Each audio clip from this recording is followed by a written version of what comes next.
First time home buyer advice. Okay, so today we're going to talk about if you're making a move from a city to a rural area, a couple things to keep in mind and to consider.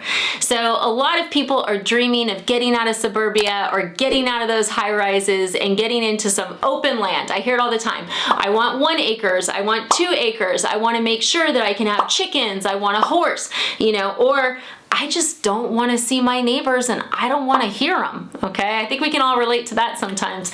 So a lot of people are making the move into more rural areas. So what do you need to keep in mind? Now, I'm doing this video because I see so much of this, and as someone who's I haven't lived hyper rural, I'll be honest with you guys. I've lived on an acre, but I haven't done the whole 500 acres thing, but I have lots of clients who have, and I'm just gonna raise with you guys a couple things to consider, because living out in the country is very different than living in a city or living in suburbia. It is a different world, and it can be magical and amazing, but you need to understand that some things are different, okay? So first of all, for anyone who hasn't watched the channel, I am licensed in 48 states to do mortgages. I would love to help you. My team's one of the top purchase teams in the country, which means we do a lot of this. We see a lot of different scenarios. Yet another reason I'm bringing this video to you. So if I was gonna be buying a house in the country, let me tell you what my biggest concern would be. Septic and well. That's right, everybody, septic and well. So if you're looking at rural property, most of it's gonna be on what's known as a septic system. And for anyone who's watching this going, oh my God, everyone knows what a septic, no, they don't, guys. If you've lived in Manhattan your whole life, you don't know what a septic system is. Not in a million years. So if you have a country dream, the first thing you guys are gonna do is I want you to fall down a YouTube rabbit hole of owning and maintaining a septic system. I want you to look up the term leach field. Okay, really research this. So do not start looking at pictures of farmhouses or, big houses on lots of acreage and oh my God, it has a river in the backyard. Let's start with the basics. Septic system. The key terms you need to know: septic system, septic tank, leach field. How to maintain one, what to look out for. Now look, I am not a septic inspector, so I do not do those videos, but I know they are all over YouTube. So you're gonna dig deep into that, okay? And if you're comfortable, we're gonna go to the next step.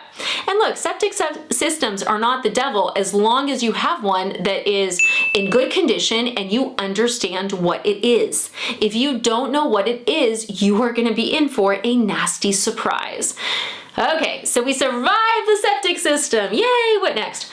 Well, a lot of times people just go to, oh, well, great, I won't have a water bill. This is fantastic. I don't have to worry about depending on the government for water. Great.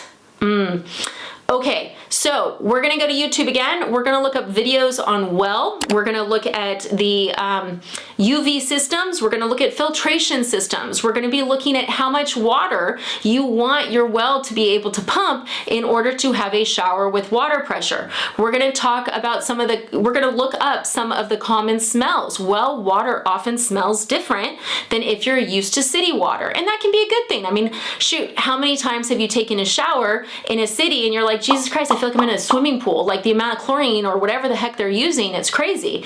I lived in a place in California forever where they put fluoride in the water, which there's mixed feelings on that. But my personal feeling on fluoride in the water was, look, I'm happy to brush my teeth. I don't want it, I don't want to be drinking copious amounts of fluoride that I don't have any control over. So sometimes having control over your own water source is great. But once again, you need to understand what you're getting into, because when you're doing a well, one of the things that I'll see is that people are trying to sell properties sometimes where there's just not enough water left in that well, and you're probably going to have to drill another one. So what is the process of drilling a well? How much does that cost? I looked into this years ago and it was like $20,000 just for them to drill to see if they could get to water. Like, it was crazy. So you really want to look into, okay, if the property needs another well, how much is this going to cost? Like, how do they find water? Is there a guarantee, right? If you're like, okay, no, my property has a ton of water, I don't need to worry about the potential of drilling a second well, cool. Is the water drinkable? So with a VA loan, we always have, you have to have a well test done that tests the water for local or EPA potable, meaning drinkable water standards. That's the only loan type that requires that. So if you're getting like a conventional mortgage or FHA mortgage and you're like, oh, well, I got a well report, I'm sure I'm fine, the lender didn't ask for anything. Guys, you better check to make sure that water's drinkable, because there's a lot that's not. And I know this because I'll have real estate agents say to me, oh, well, it can't go VA. And I'll be like, why? They'll be like, well, it's not gonna pass the VA well test. And I'm like, the water's not drinkable? And they're like, it needs to be resolved. Okay, guys, no. And if you go, well, I'll just truck in water. Once again, guys, the cost of trucking in water is a lot. It's gonna get more expensive as time goes on. So really be aware. Okay, so we did septic, we did well. Those are the two biggest things. Now, if you ever find a house where they don't want you to do reports or inspections on both, run. Okay, what's the scariest thing I ever saw? I saw a house where it needed a new septic system because the current one was too close to the well and was contaminating the well. Yes. And the property didn't have enough land for the new septic system. So the property basically was completely unsellable. Now, the real estate agent, the listing agent, once they found this out, because our buyer had done all the reports, did they change anything in their listing? Did they tell anyone? No, they just said cash only, no reports, as is. Yeah, you gotta watch out. You gotta watch out. Okay, so what else would I say? If you guys are considering that you want to raise animals or do something with livestock, whatever, even if it's a hobby egg garden, chickens, yeah, you're gonna wanna make sure that the property's legally zoned for that. So sometimes people assume like, oh, I'm buying all this acreage, I can do whatever I want. It depends on the town. Same thing with if you're buying a big piece of land and you wanna be able to build additional structures, you're gonna wanna know if there's any limitations on that, because there are parts of the country where you could literally have a good chunk of land but actually not have a right to build more. So you definitely wanna do research on that.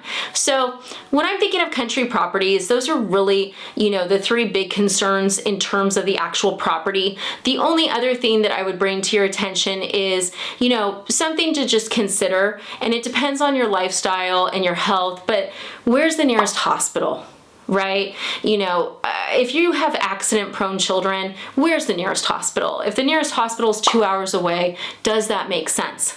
Right? Most hospitals aren't that far away. I'm being a little dramatic, but I'm just saying, where's the nearest hospital? Where's the nearest grocery store? Where's the stuff that you go to? Where is it? That simple. Living a country life can be amazing. I have so many clients that live in the country, you know, they have ATVs and they go hunting on their land and they have a blast. You know, they really enjoy it. And I've seen the pictures of the beautiful rivers in the backyard and they're like fishing off a little dock like on their property, which is so wild if you come from suburbia. So it can be a magical, wonderful, amazing thing.